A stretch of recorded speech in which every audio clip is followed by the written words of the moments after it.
श्री गुरुभ्यो नमः. श्री हरे नमः. श्री वादिराजाचार्य कृष्णाचार्य वरखेडकर यांच्या प्रवचनांच्या मालिकेतील श्रीमद भगवद गीता भाष्य श्रीमद आनंदतीर्थ भगवत पादाचार्य प्रणीतम सप्तमोध्याय श्लोक पहिला.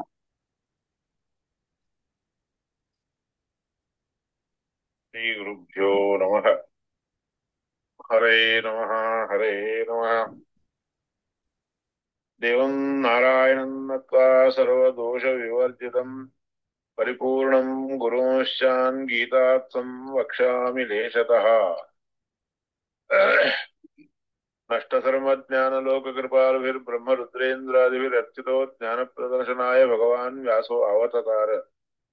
ततश्च इष्टानिष्टप्राप्तिपरिहारसाधनादर्शनात् वेदार्थ अज्ञानात् च संसारे क्लिश्यमाणानां वेदानाधिकारिणां स्त्रीशूद्रादीनां च धर्मज्ञानद्वारा मोक्षो भवेदिति कृपालुः सर्ववेदार्थोपगृह्यतां तदनुक्त केवल ईश्वरज्ञानदृष्टार्थयुक्तां च सर्वप्राणिनाम् अवगाह्य अनवगाह्य रूपां केवल भगवत्स्वरूपपरां परोक्षार्थां महाभारतसंहितामतीकृपत. ओं धृतराष्ट्र उवाच धर्मक्षेत्रे कुरुक्षेत्रे समवेतायुत्सवः मामकाः पाण्डवाश्चैव किम् अकुर्वत संजय. ओम श्री भगवानुवाच अशोच्यानन्वशोचस्त्वं प्रज्ञावादांश्च भाषसे गतासून् अगतासूंश्च नानुशोचन्ति पंडितः. सप्तमोध्यायः. सातव्या अध्यायामध्ये रसोहम इत्यादी सांगायचं. 7 श्लोक झाले. 8व्या श्लोक रसोहम अप्सु कौन्तेय प्रभास्मि शशिशूरसूर्ययोः प्रणव सर्वदेवेषु सर्ववेदेषु शब्दः खे पौरुषं नृषो पुण्यो गन्धः पृथिव्याञ्च तेजश्चास्मि विभावसु जीवनं सर्वभूतेषु तपश्चास्मि तपस्विषु बीजं मां सर्वभूतानां विद्धि पार्थ सनातनं बुद्धिमतामस्ति तेजस्तेजस्वितामहं बलं बलवतामस्मि कामराग विवर्जितं धर्माविरुद्धो धर्मेषु कामोऽस्मि भरतर्षभ. हे एवढे सांगायचे. हे सांगायचं. भाष्य काय आहे ते सांगायचं. रसोहम इत्यादी विज्ञान. आता विज्ञानाबद्दल ज्ञानाबद्दल सांगितलं, विज्ञानाबद्दल सांगत आहेत. अबाधयोपी तथैव. आप वगैरे इत्यादी जे आहेत त्याच्यामुळेच म्हणजे परमात्म्याच्या मुळेच आहेत. परमात्म्याचं स्वरूप आहे. तथापि परमात्मा स्वरूप म्हणजे काय? परमात्म्याचा सन्निधान आहे त्याच्यात. तथापि रसादिषु रसादि स्वभावानां साराणां स्वभावत्वे सारत्वे च विशेषतोपि सैव नियामकः इत्यर्थः. रस वगैरे आहेत की नाही, रसांचा जो स्वभाव असतो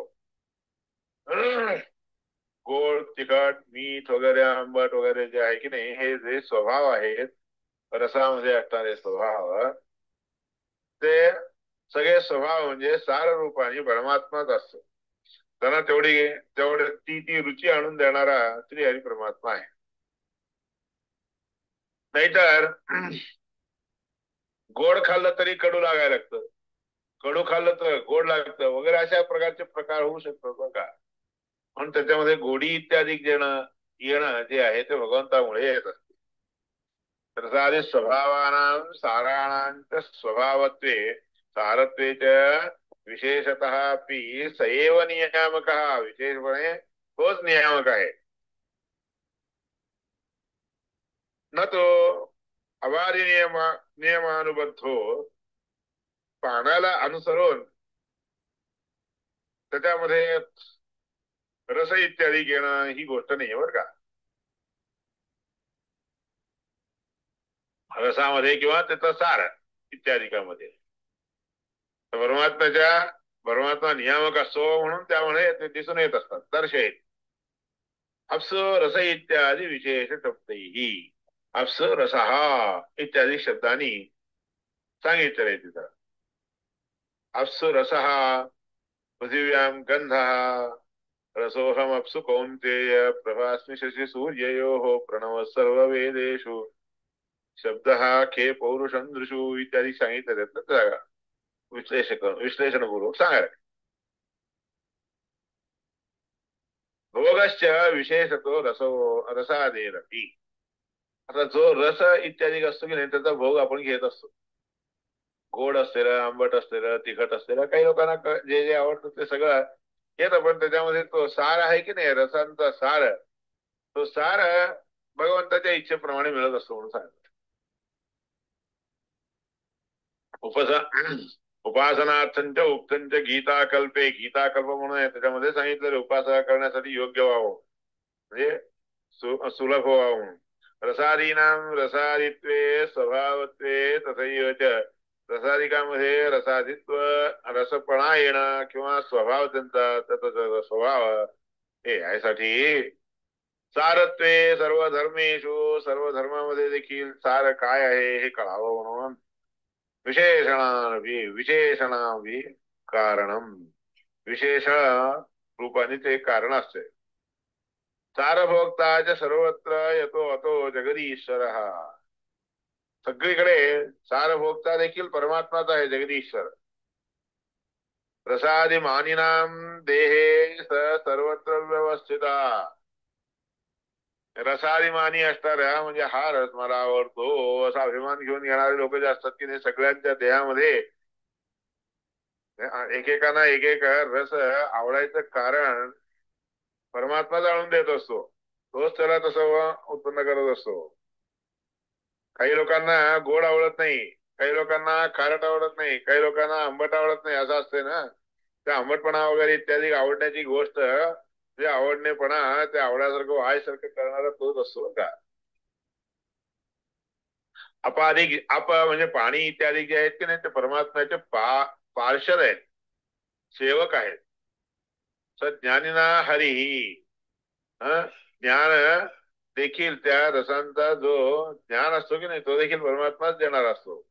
रसादी संपत्त्या अन्येषां वासुदेवो जगतपतीही म्हणून याप्रमाणे गीता कल्पामध्ये सांगितलेलं आहे. रसादी संपत्तीमुळे दुसऱ्यांना वासुदेव रूपी परमात्मा ज्ञान देतो. स्वभावो जीवेत यदनुग्रहतः संती न संती यदुपेक्षया. सगळ्यांना स्वभाव, जीवपणा हे सगळे देणारा तोच आहे म्हणून सांगायचं आहे. सर्व स्वभाव नियमस्तेनैव किंवा किंवा परम. सगळ्यांचा स्वभाव जो आहे की नाही, त्या स्वभावाचं नियमन करणारा नियंता देखील परमात्माच असतो. दुसऱ्या गोष्टींचं काय सांगतात, त्यांचा सर्व सगळ्यांचा स्वभाव देखील नियमन करून दाखवून देणारा जो आहे श्रीहरी. न तदस्ति विना यच्छान मया भूतम चराचरम. मी नसलेलं असं चराचरामध्ये कोणतीही गोष्ट नाहीये बर का.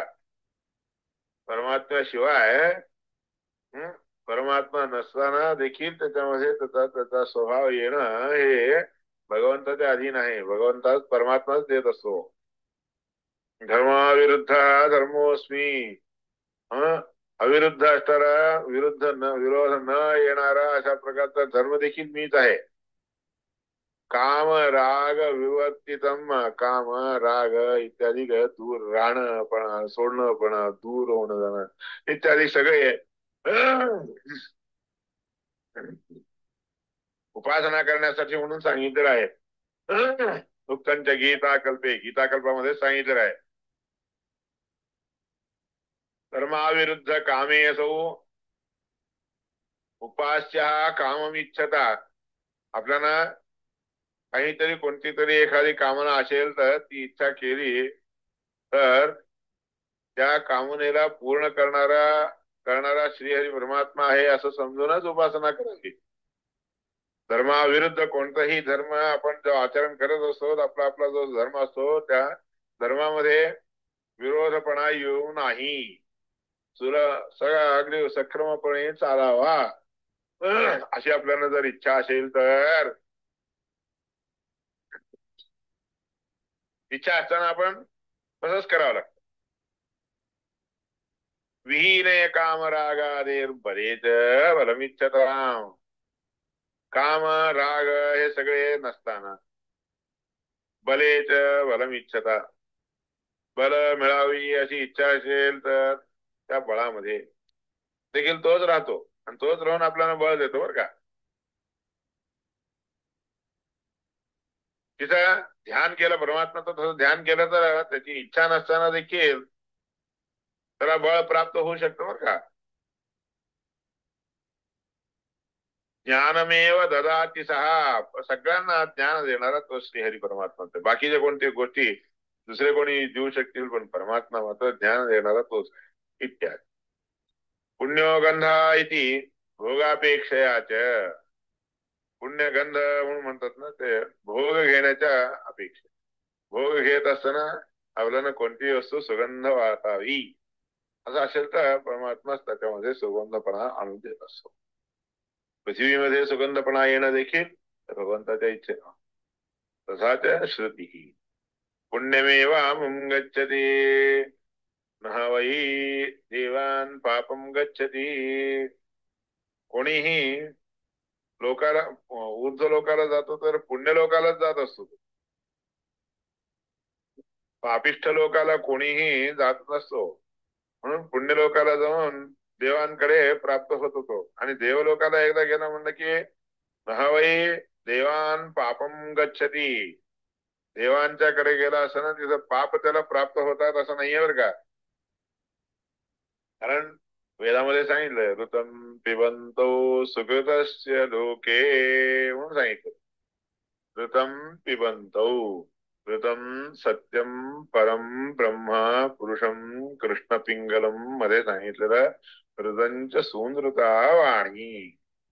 सुनृत असणारी चांगली उत्तम अगदी सत्य खरी असणारी अशी वाणी सुकृत लोकांमध्ये गेला असतो ना तो त्याचा त्या वाणीचं पान करत असतो, ऐकत असतो असा अर्थ.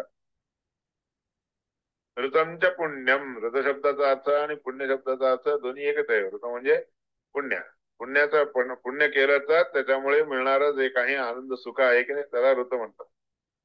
ऋतम सत्यम तथा धर्म हा सुकृतंच अभिधीयते, अभिधान कोशामध्ये सांगितलंय. ऋत शब्दाचा अर्थ सत्य, सत्य शब्दाचा अर्थ, ऋत शब्दाचा अर्थ धर्म, सत्कर्म, हे सगळे ऋत शब्दाने वाच्य आहेत. ऋतम पिबंतो सुकृतस्य लोके म्हणून सांगितलं असताना त्या ठिकाणी सत्कर्म करणाऱ्या, सत्कर्म करून प्राप्त होणाऱ्या लोकांमध्ये आपण काय पान करतो, पुण्य पान करतो तसा अर्थ. खरं बोलायला लागतो आणि खरा धर्म करत असतो. ऋतंत मानसो धर्म हा सत्यम सप्रयोग प्रयोग. हे बघा ऋत आणि सत्यामध्ये काय फरक आहे ते दाखवून दिलेलं इथं. ऋत म्हणजे कशाला म्हणतात, ऋतंतो मानसो धर्म, मनामधील धर्म आहे हा, मनाचा धर्म येतो ऋत म्हणजे. खरपणाच असतो मनामध्ये येणारा खरपणा, खरेपणा.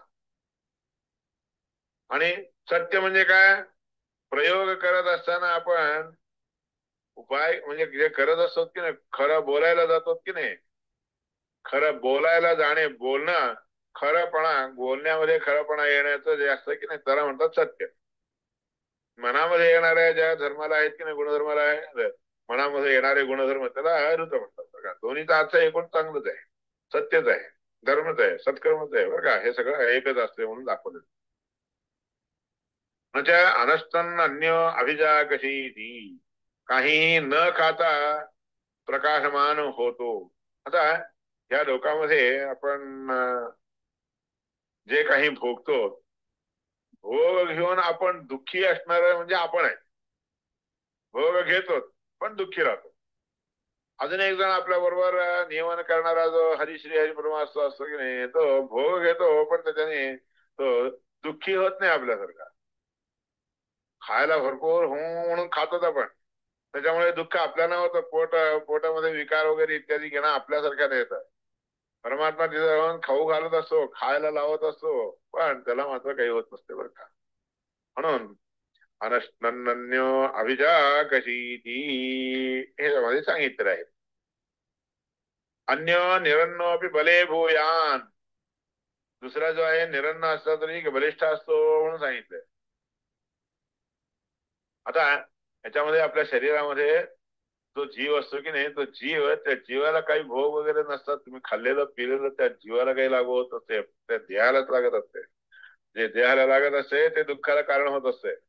म्हणजे जीवाला लागत असते ते पुण्य असतं, ते म्हणजे सुख रूपी असतं. स्थूल अनशनोक्ते, हे स्थूल शरीराला अनशन म्हणून म्हणत नाहीत ना का. हे स्थूल शरीर तुम्ही न खाता न पिता राहिलात तर, अनशन केलात तर, त्याच्यामुळे या स्थूल शरीराला सुखदुःखाधिक प्राप्त होऊ शकतं, पण आत असणाऱ्याला सुखदुःखाधिक प्राप्त होत नसतंय म्हणून सांगितलंय. कारण का तुम्ही ह्याच्यामध्ये सांगितलं ना, हे निग्रह करावं वगैरे. निग्रह करा म्हणजे शारीरिक रित्या निग्रह, तर त्याला देखील त्याचं सुख दुःख वगैरे प्राप्त होत असत. प्रविविक्त आहार तरा किंवा येश भवती अस्मात् शरीरात आत्मनः.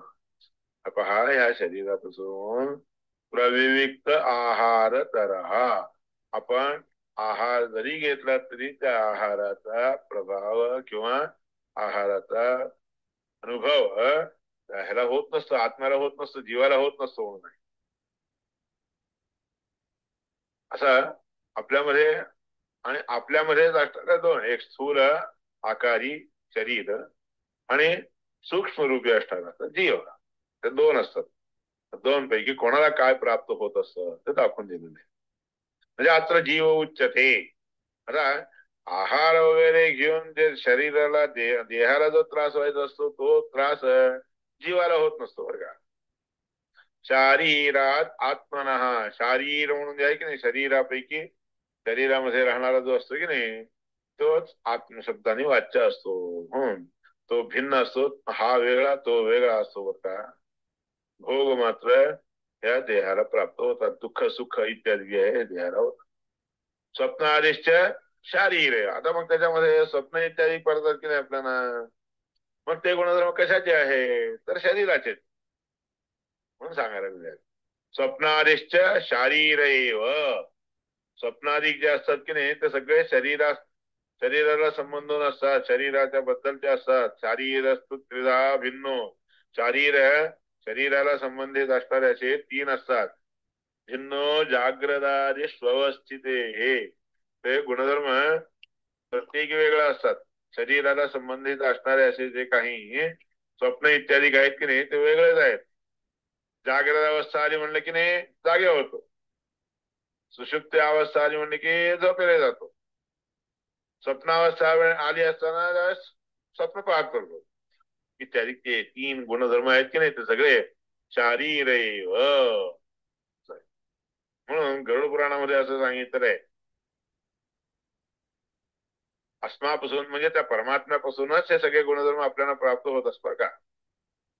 ईश्वर व्यावृत्त्यर्थम ना, ते सगळे भोग ईश्वराला, ईश्वर भोगतो का जीव भोगतो का कोण भोगतो असं शरीर म्हणजे शंका येते ना याकरता. शारीरो ताउभौ ज्ञेयो जीवश्चेश्वर संज्ञिता, शरीराला संबंधी म्हणजे शरीरावर निग्रह करणारा किंवा आपल्या अधीन काबू ठेवून घेणारे दोघ जण आहेत म्हणे. ताउभौ ज्ञेयो, तौ उभौ ज्ञेयो, ते दोघ जण असतात.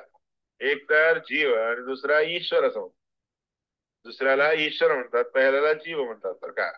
अनादिबंधनस्त्वेका नित्यमुक्तस्तथा परा, त्यापैकी जीव हा अनादि बंधनाने संसार बंधनाने युक्त असणारा जीव असतो, नित्यमुक्त असणारा असा दुसरा ईश्वर रूपी असतो परमात्मा. म्हणून नारदीय पुराणामध्ये सांगितले भेदश्रुतेश्च, श्रुती देखील हे दोघं भिन्न भिन्न असतात म्हणून सांगितलेले. द्वा सुपर्णा सैजा सखाया समानम वृक्षम परिशस्व जाते, तयो एकः पिप्पलम स्वाद्वत्ती निरश्नन अन्यो अविचाकशीती, म्हणून ही श्रुती आहे. त्या श्रुतीमध्ये ते दोघेही भिन्न भिन्न आहेत, एकच आहेत असं समजून नाही बरं का. ते सगळे दोघेही वेगळे आहेत. एक काही खाऊन पिऊन दुःखी असतो आणि दुसरा न खाता देखील सुखी असतो बरं का, असं सांगितलं. सती सती गत्यंतरे पुरुषभेदैव कल्प्यो न तू अवस्था भेद, हा या ठिकाणी त्या जीवाचे दोन अवस्था असतात असं समजू नका बर का. पुरुष भेदच आहे तिथं. अवस्था दुसरी ठीक आहे की सुख भोगणारी अवस्था, सुख भोगण्याची अवस्थामध्ये असणारा हा जीव, दुःख भोगण्याच्या अवस्थेमध्ये असणारा हा जीव, असा प्रकार नाहीये तिथं. प्रविविक्त भूक येतो यस्मात शरीरात पुरुषोत्तम. प्रविविक्त भूक, वेगवेगळ्या रीतीने भोग घेणारा, त्या शरीरामधून शरीरामध्ये असलेला दिसून येणार ते दोघ जण असतात. भोग घेणारा एक, न भोग घेणारा एक, असा तो पुरुषोत्तम आहे बरं का. न भोगणारा अथवा अभोक्ताच भोक्ताच स्थूल अभोक्ता भोगात सैव तू. म्हणून परमात्म्याला भोक्ता देखील म्हणतात, अभोक्ता देखील म्हणतात. स्थूल भोग जे आपण घेतो की नाही, स्थूल शरीरापासून आपण जे भोग घेतो की नाही, स्थूल शरीरापासून जे भोग घेतो की नाही, ते भोग घेणारा शरीर आहे, भोग भोगणारा शरीर आहे, शरीरधारी असत. आणि त्या शरीरधाऱ्यामध्ये दोन प्रकार असतात, एक भोगता आणि एक न भोगता, अशा प्रकारचे दोघं असतात. भोगता म्हणजे जीव, अभोक्ता म्हणजे परमात्मा. असं गीताकल्पामध्ये एकूण सगळे सांगितले स्वभाव स्वरूप.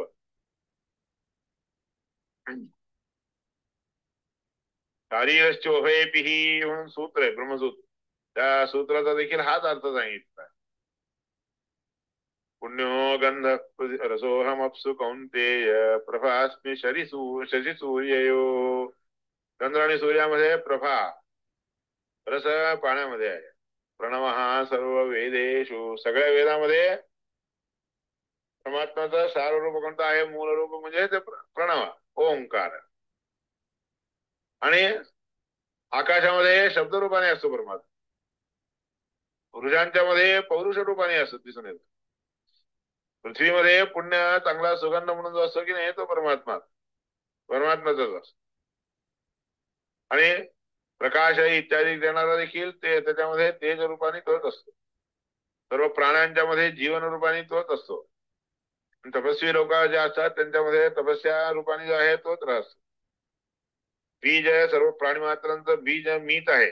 कोणालाही मुलं व्हायचं, मुलं व्हायचे, न व्हायचं, हे सगळं त्या परमात्म्याच्या अधीन आहे. त्याला मुलगा झाला ह्याच्यामुळे याला मुलगा झाला असं म्हणता येत नाही. परमात्माच्या तिथं बीजभूतानी म्हणजे राहून त्याला मुलगा व्हावा असं परमात्म्याची इच्छा झाली तर मुलगा होतो, नाही तर नाही. बीजम माम सर्वभूतानां विद्ये पार्थ सनातन, अनादिकालापासून हीच पद्धत आहे. आणि बुद्धी ज्ञानवान असणाऱ्या लोकांच्या मध्ये ज्ञान म्हणजे मी आहे बरं का. तेजस्वी लोकांच्या मध्ये असणारं जे तेज आहे ते माझंच आहे. बलिष्ठ असणाऱ्या लोकांच्या मध्ये बल देखील माझंच आहे. म्हणून हीच गोष्ट जी आहे घेऊन प्रल्हाद राजांनी सांगितलं, अरे बलम बलवतामस्मी, मी सगळ्यांना बल देणारा तो मीच आहे बरं का, म्हणून म्हणलेलं आहे. हे त्याला काय सांगतो, हे सगळ्या लोकांना बळ देणारा तोच आहे म्हणून म्हणतो. खांब वगैरे इत्यादी काय स्थूल चर स्थिरचर वगैरे सगळ्या गोष्टींना बळ देणारा तो. अहंच बलिनाम बलमस्मी, म्हणजे सगळं बलिष्ठ असणाऱ्या लोकांना देखील तुला देखील जे बळ आहे ते परमात्म्याचंच बळ आहे. म्हणून याप्रमाणे प्रल्हाद राज हिरण्यकशिपूला सांगतो बरं का. म्हणून तेच बलम बलवताम काम राग विवर्जितम, काम राग इत्यादी नसणारा असं बळ म्हणजे मीच आहे. धर्माविरुद्धो भूतेषु, प्राण्यांच्या मध्ये जे काही धर्माच्या विरुद्ध विरोध न करणार, धर्म अविरुद्ध, धर्माला विरोध न येणारे असे जे काम आहेत की नाही, ते सगळे काम राग हे सगळे धर्माला विरुद्ध असणारे असे नसावे बरं का. धर्माविरुद्ध असणारे असे नसावे. धर्म विरुद्ध कधीही होऊ नये ते काम असावे. तसले कामना करावी, तसले राग करावेत असा. आणि ते सोडून द्यावे, जे आपल्याला बाधक असतात ते सोडून द्या. हे 11 श्लोकापर्यंत सांगितलेले अभिप्राय तुम्हाला मी भाष्यामध्ये आचार्यांनी सांगून टाक. आता ये चैव सात्विका भावा राजसास तामसाश्चे मत्तैवेतदान विधी नत्वहं तेषु ते मयी. अजून दुसरी एक गोष्ट सांगत आहेत या ठिकाणी. जे कोणते सात्विक स्वभाव असतात की नाही, सात्विक भाव आणि राजस भाव, तामस भाव, त्यांच्यामध्ये सात्विक भाव येतो किंवा राजस भाव येतो किंवा तामस भाव येतो, हे सगळे येण्याला कारण कोण आहे? परमात्माच आहे. भगवंताची इच्छा असते याला सात्विक भावना द्यावी म्हणून इच्छा झाली तर त्याला सात्विक भावना येते, राजस भावना यावी म्हणतात राजस भावना येते, आणि तामस भावना यावी म्हणून आता परमात्माने म्हणून घेतलं तर त्याला तामस भावना तशी येत असते. तत्वहं तेषु ते मयी, माझ्यामुळे त्यांना येतात पण ते आलेले भावना मला लागू होत नसतात बरं का, सांगत आहे. नत्वहं तेषु इति तदनाधारत्व उच्यते, ते त्याला काही आधार म्हणून मी आहे असं समजू नका, अनाधारपणे त्यांना येतो. तदाश्रितम जगत सर्व नासो कुत्रचिदाश्रित, खाण्यापिण्यामध्ये परमात्मा त्यांच्यामध्ये राहून त्यांना प्यायला लावतो, तर तो मात्र कधी खात नसतो, खाल्ल्यासारखं होत नसतं म्हणून तुम्ही नाही त्याला ठेवलं असं ना, बरोबर. नैवेद्य खाल्लं असं राहत नसतं का, खाऊन देखील न खाल्ल्यासारखं असते तो, आपलं सगळं खाऊन खाल्ल्यासारखं असते, तसं नाही आहे. गीता कल्पामध्ये सांगितलेलं आहे. ये चैव सात्विका भावा राजसास तामसाश्चे मत्त एवेति नत्वहं तेषु ते मही मही, माझ्यामध्ये ते सगळे गोष्टी असतात, त्याचा प्रभाव देखील, त्याचा स्वभाव भाव देखील माझ्यामध्ये येतो म्हणून नाही. फिर गुणमयेर भावैहि एवे सर्वमिदं जगत, तीन प्रकारचे असे गुणाचे भाव असतात का, सात्विक राजस तामस यांचे स्वभाव तीन प्रकारचे असतात. एव्ही सर्वमिदं जगत मोहितम, या तीन प्रकारच्या स्वभावांच्या मुळे सगळं जग मोहित झालेलं आहे, मोहयुक्त झालेलं आहे. ह्यापासून जे त्याला मिळत असतंय की नाही ते सगळं तो भोगत असतो, आणि ते माझ्यामुळेच भोगत असतो, तो ते सगळे मला असतात असं समजू नाही. मोहितम नाभिजानाति माम एभ्यः परम अव्ययम, या सगळ्या भोगांच्या भावनापेक्षा श्रेष्ठ असा मी आहे म्हणून ही गोष्ट त्याच्या डोक्यात येत नसतीये, म्हणून हे सांगायला लागलेले आहेत. तरी कथम येतम कथम एवं न ज्ञायसे, हे कसं काय कळत नाही, इत्यतः त्रिभिरीती, म्हणजे तीन गोष्टीमुळे होत असते. तादात्म्याचे मयत प्रोक्त, तादात्म्य, तादात्म्य म्हणजे हे त्याचेच स्वभाव, त्याचेच गुण आहेत असं त्याला वाटत असत. तादात्म्यार्थे विकारार्थे प्राचुर्यार्थे मयश्रिधा, मय म्हणजे अन्नमय प्राणमय मनोमय इत्यादिकांमध्ये जे मय पदार्थ आहे की नाही, मय म्हणून शब्द वापरला जातो ना, त्याचे तीन प्रकारचे अर्थ आहेत. एक तादात्म्य म्हणजे तेच राहणं, तसं होऊन राहणं, आणि एक त्याच्यावर विकार येणं दुसरं, आणि तिसरं प्राचुर्य. सूर्य कसा आहे? प्रखर आहे, म्हणजे सूर्याचे किरण सकाळचे आपण पाहिलेलेच असतात, ते दुपारच्या वेळेस पाहिलं तर आपण काय म्हणतो, काय सुख प्रखर आहे हो सूर्य म्हणून. हे प्रखरता हे देखील मयपणा, मयपदाने दाखवलं जात. स्वाभाविकपणे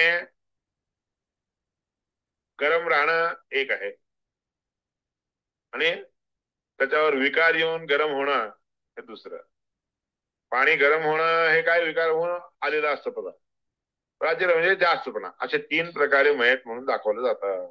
नाही गुणकार्यभूता माया, गुणांचे कार्यरूप म्हणजे गुणांचे सत्व रज तम नावाच्या गुणांचे कार्य दाखवून देणारी माया म्हणून नाही. गुणमयी तिच्या अक्षती, ती गुणमयी असणारी असे आहे, तीन गुण तिचे असतात एवढंच. तिचे तीन गुण असं म्हणून ती स्वतः तशी असते असं नाहीये.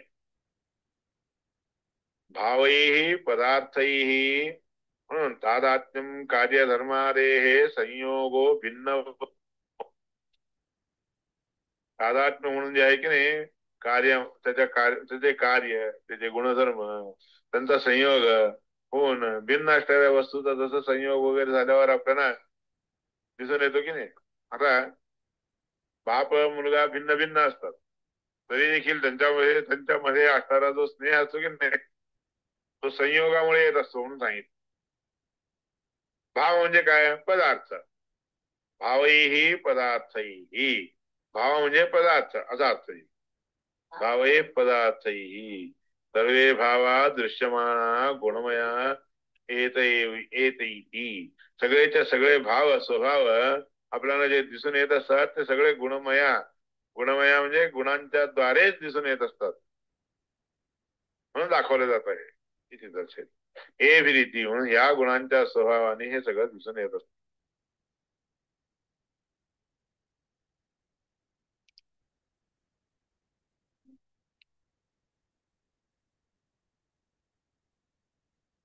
त्यावरती ज्ञानी लोकांना मात्र हे सगळे स्वभाव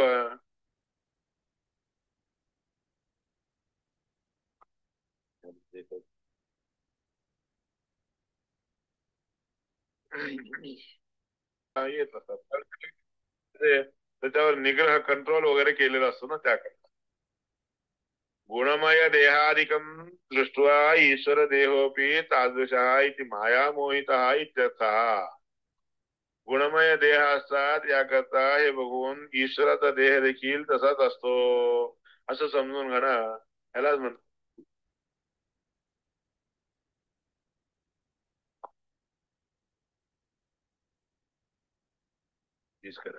काय झालं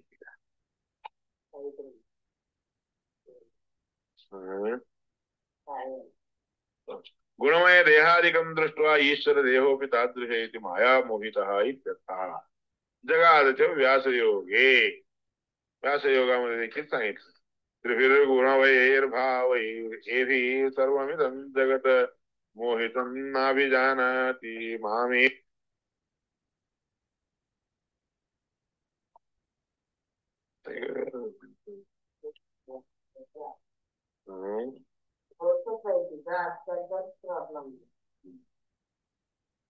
त्रिभिर गुणमयैर्भावैहि हेभिः. त्या गुणमय असणाऱ्या तीन भावनेने सर्वमिदं जगत सगळ्याच्या सगळं जग मोहित आहे म्हणून सांगितले. गुणस्वरूपी असणारी माया प्रकृती हीच या लोकांना अशा प्रकारचा स्वभाव वगैरे भाव वगैरे आणून देत असते. म्हणून परम अव्ययम न जानंती. परमात्मा सगळ्या मायेच्या आधी पलीकडे आहे म्हणून हे कळत नाही. दैवी मम माया दुरत्यया मामेव प्रपद्यन्ते मायामेतांतरंती तरंती ते. म्हणून हे सगळे तीन माया सांगितले. आता गुणमय असणार असा देह असते. ठीक आहे. 1.5 मिनिट राहिलाय आता. ठीक आहे की संपला. आज 13व्या श्लोकाचा अर्थ संपला की संपला. 13व्या श्लोकाचा अर्थच अजून विश्लेषण चालू आहे. जगाद व्यासयोगे. व्यासयोगामध्ये असं सांगितलं आहे. ज्ञानी लोकांना हे कशाला लागू होत नाही ह्याच्याबद्दल सांगत. गुणमय देहादिकम दृष्ट्वा. देहादिक सगळे गुणमय असतात हे पाहून ईश्वर देहोपी तादृशः. ईश्वराचा देह देखील तसाच आहे अशा बुद्धीने युक्त असणारे लोक दुसरे असतात. पण ज्ञानी लोक तसे नसतात बरं का. जगाचे व्यास म्हणून या व्यासयोगामध्ये सांगितलं. गौणान ब्रह्मादेहादीन दृष्ट्वा विष्णुरपी दृशा.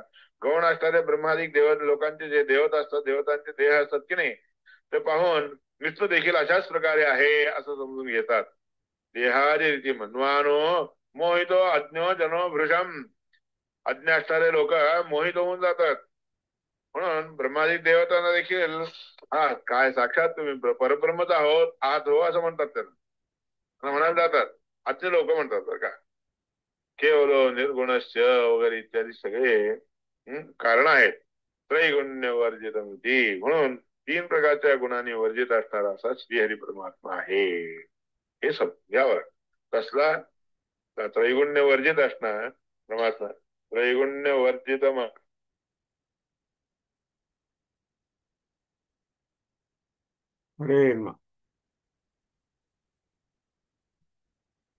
अर्ध झालं का? हा ते म्हणजे